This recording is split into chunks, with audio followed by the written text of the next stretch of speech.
either for job interview or for some higher education interview in some good university.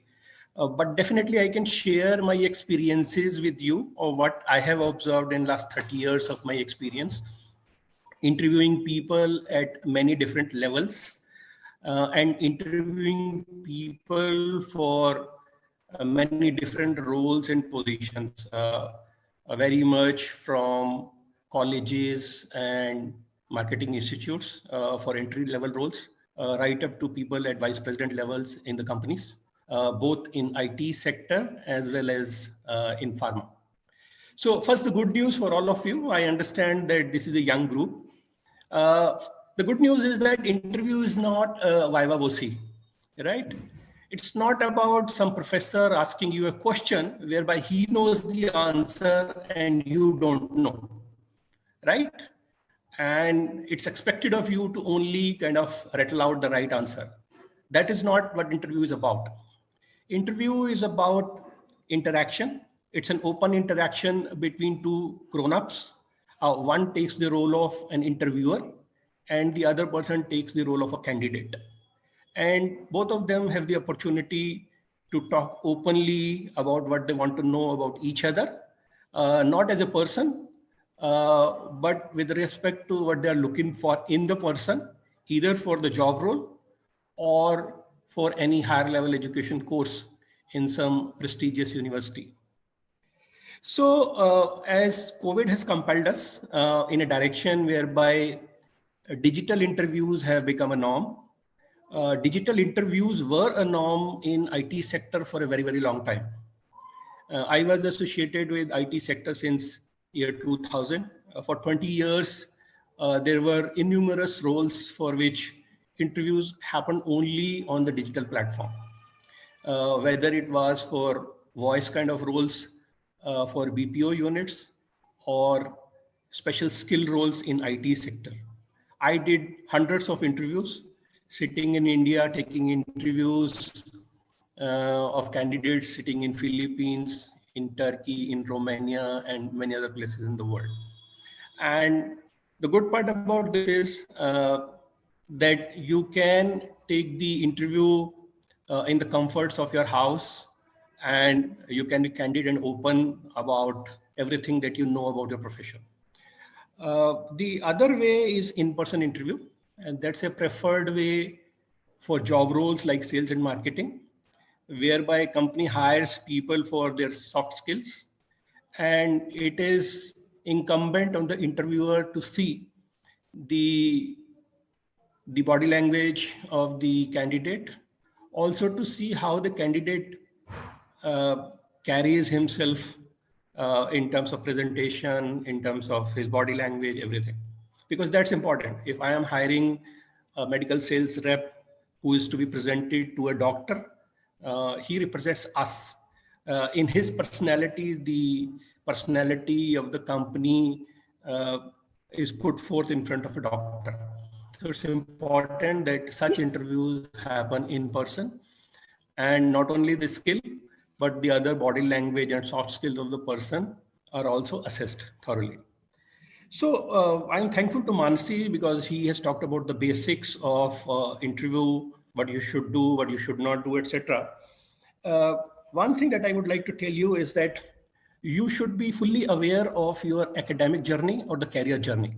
So if you are looking for a course in a university, you should know thoroughly what academic journey you have followed till date, and you should know it like elevator speech. Why elevator speech? Because that's where you get an important time of say 45 seconds to 1 minute, whereby you have to impress upon the professor or the job interviewer and kind of quickly talk about your academic journey so far or the career journey so far. It doesn't mean that you will rattle it out very, very fast. It doesn't mean then you will make it incomprehensible for the interviewer. It only means that it should be seamless. It should appear authentic. There should not be any artificiality about what you're going to speak, right? And what you describe to the interviewer. That sets the tone actually in the beginning. That sets the tone in the sense that the interviewer settles down, looking at you, looking at your resume, etc. You settle down in the ambience of the place, whether it's a digital platform or the office of the interviewer. And this is just a ice-breaking thing. There is nothing much read about this part, but you should know it like a seamless script. That's what I wanted to share with you. That's what I have seen. If it is broken in the beginning, then the interviewer loses interest right in the beginning, and it becomes very, very difficult for the candidate to kind of recreate that interest in him in the ensuing period of another 35 minutes to 45 minutes that he gets. So that's important. The other thing I wanted to tell you is that it's not a question answer session. It's not a Q&A. It's not that the interviewer has come ready with some questions and he expects you to answer, and basis that he will kind of do a tick box kind of a thing and then assess whether this person is fit for me or not. No, this is not. It is about open-ended questions that the interviewer generally prefers. So one question could be, what are your experiences? Interviewer can kind of say it in any way possible, but the real meaning of it is that you have to talk about the experiences which are relevant to the job, or you have to talk about the experiences which are relevant to the role, or you should talk about the experiences which are relevant to the course that you aspire to take, right? It should not be just any experience that you want to share with your friends or anybody in the first opportunity. It should be relevant. Only a relevant experience counts. You should again be ready how you are going to share this. This is a very, very common question. Believe me, 70% of the times you will get this question in any form of interview, whether it's a college interview or whether it's a job interview. So be prepared for what kind of experiences you're going to share. It could be one experience, it could be two, but more than two would make it like a monologue for you, which will eat away all your time and which will not give you enough opportunity to interact with the interviewer on your part. So be cognizant of kind of slicing the time in your mind so that you make good use of your time through this 45 minutes window that you have got between you and the interviewer. That's important. The other common question at a junior level that is asked is, have you ever handled a difficult situation? So it has got two parts. One, what is a difficult situation? You should know what is a difficult situation, and you should kind of talk about it. A difficult situation could be a business interruption.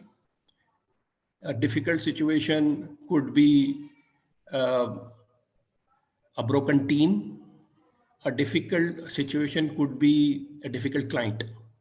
So depending on what is your experience in a particular field, you should be able to share that difficult situation in a way that is comprehensible to the interviewer.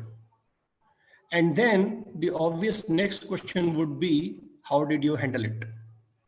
So handling a situation should come out with a tangible solution that won over the client or that kind of eliminated the business disruption for the company.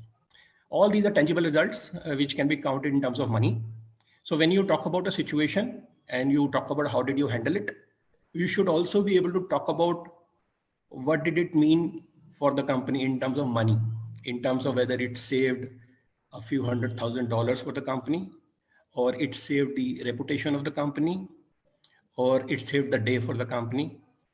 You should be very, very sure what you are going to say. So money is the common currency actually. If you say the business disruption lasted only for 24 hours, that doesn't mean anything. So as a case in point, if you talk about Suez Canal fiasco that has happened in which one ship has got stuck, if we say that the ship was released and its bow was released within 5 days, it doesn't mean anything. But if you say that there was $9.6 billion of commerce stuck because of that one ship got stuck, and then a team from US came, and then it kind of refloated the vessel, and that saved so many $1 million for the company. That makes an impact statement. So a situation should be difficult. A situation should be such that the interviewer is able to comprehend, and the outcome of the solution should be such that which is tangible and can be explained in monetary terms. That helps a lot. So if you have not thought about your situations in terms of tangible solution, in terms of